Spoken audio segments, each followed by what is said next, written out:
بسم الله الرحمن الرحيم يا أيها المزمل قم الليل إلا قليلا نصفه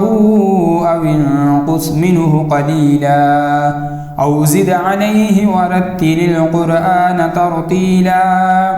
إنا سنلقي عليك قولا ثقيلا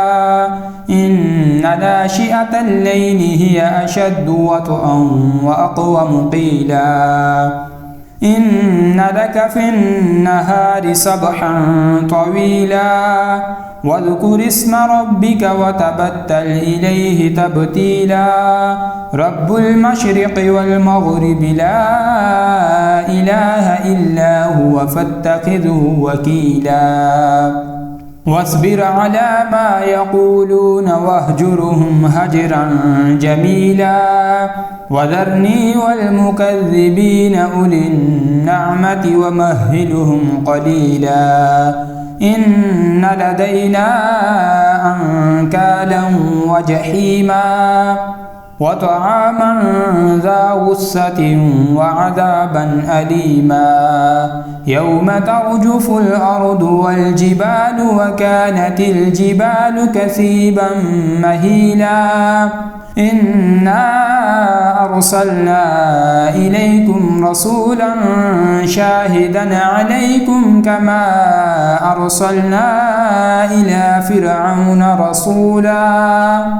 فعصى فرعون الرسول فأخذناه أخذا وبيلا فكيف تتقون إن كفرتم يوما يجعل الولدان شيبا السماء منفطر به كان وعده مفعولا إن هذه تذكرة فمن شاء اتخذ إلى ربه سبيلا إن ربك يعلم أنك تقوم أدنى من ثلثي الليل ونصفه وثلثه وطائفة من الذين معك والله يقدر الليل والنهار علم أن لن تحصوه فتاب عليكم فاقرؤوا ما تيسر من القرآن علم أن سيكون منكم مرضى وآخرون يضربون في الأرض يبتغون من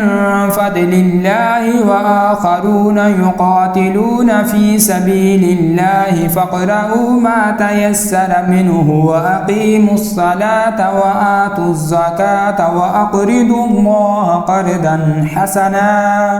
وما تقدموا لأنفسكم من خير تجدوه عند الله هو خيرا وأعظم أجرا واستغفروا الله إن الله غفور رحيم.